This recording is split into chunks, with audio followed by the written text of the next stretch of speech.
Maître, je vous écoute pour madame. Merci, Madame la Présidente.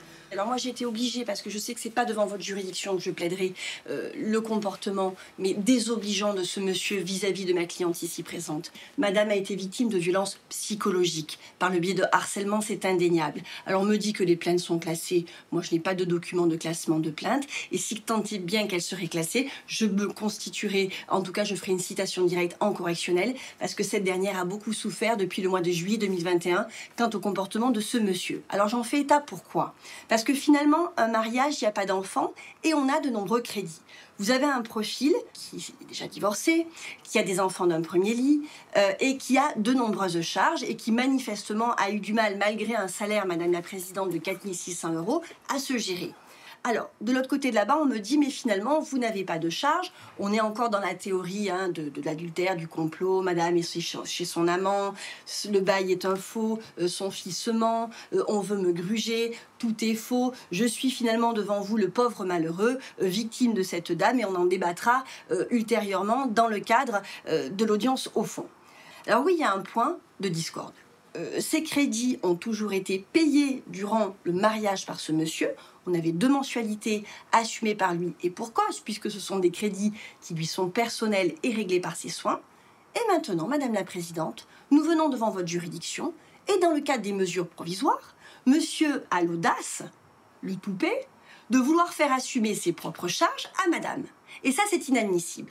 Et quand j'entends, mais oui, pourquoi pas une médiation, un divorce amiable, mais bien sûr, et en même temps, tu vas me payer mes crédits, vas assumer mes charges, et puis on reste bons amis, on fera fi des dégradations sur ton véhicule, des insultes sur Facebook et du harcèlement téléphonique, sans compter le harcèlement moral, puisque monsieur devait était manifestement incroyablement, mais condamné en fin d'année, et devait mourir en janvier. Bon, nous sommes aujourd'hui devant votre juridiction, et c'est parfait. Monsieur, vous aurez la parole tout à l'heure, je vous donnerai la parole.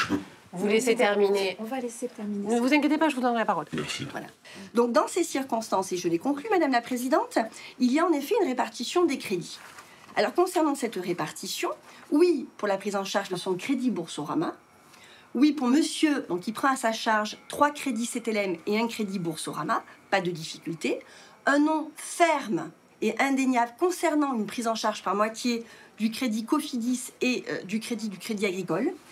Un partage du crédit des meubles ayant meublé le domicile conjugal. Je sollicite, compte tenu du contexte de la séparation, depuis presque un an maintenant, 2 000 € de règlement de l'article 700, et ainsi que la prise en charge par monsieur des entiers dépens.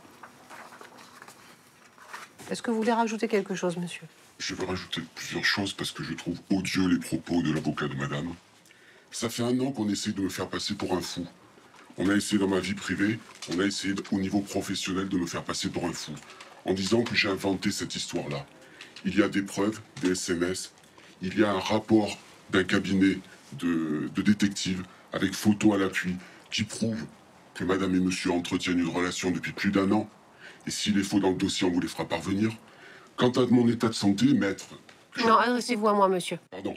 Je demanderai qu'on n'attaque pas mon état de santé. J'ai de graves problèmes de santé qui n'ont pas à être étendus sur la cour ici. Et qu'aujourd'hui, j'ai un traitement qui est plus que sérieux. Voilà. Alors, il faut arrêter de venir me titiller là-dessus. Je suis suivi depuis 1 an médicalement. Je suis suivi depuis 1 an parce que tout ça, ça m'a détruit complètement. De découvrir que quelqu'un que madame a fait venir à la maison pour prendre l'apéritif était son amant. Photo à l'appui, document à l'appui. Et quelqu'un que je connais en plus, qu'on a fait venir à la maison. Et j'ai des écrits, des SMS de madame qui reconnaît que oui, elle a eu cette liaison depuis longtemps et qui même me proposait de faire un ménage à 3. Je pourrais vous le donner avec les SMS. Tout ça, ça concerne éventuellement le fond du divorce, monsieur. Madame, ce que je veux dire là... J'entends. Voilà, c'est qu'aujourd'hui, je suis suffisamment fatigué de tout ça, mais qu'on arrête aujourd'hui de m'accabler de tous les mots. Comprenez ma réaction, je trouve ça odieux de la part d'un avocat d'utiliser de tels propos. Voilà. C'est odieux. Madame, vous voulez rajouter quelque chose? Oui, donc juste, moi je veux de la justice, c'est tout. Alors, il dit que j'avais un amant, bon, peu importe, il est en plein délire comme toute l'année qui a suivi notre séparation. Moi je veux remettre la justice sur ce qui s'est passé depuis le début. Donc c'est un homme perdu que j'ai récupéré, entre guillemets. Nous nous sommes associés, on passait Bref, on a une vie ensemble.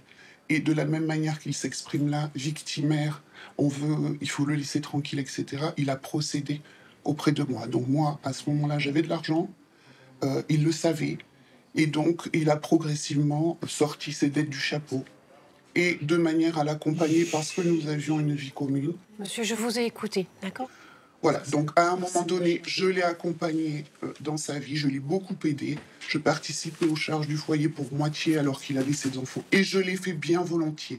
Juste que cette histoire, finalement, ça m'a appauvri psychologiquement, bien évidemment, et financièrement. Et je voudrais me retrouver dans l'état minimal dans lequel j'étais avant de le rencontrer. D'accord. Bien, je vous remercie, madame, monsieur. La décision sera rendue le 18 juillet. Merci, madame.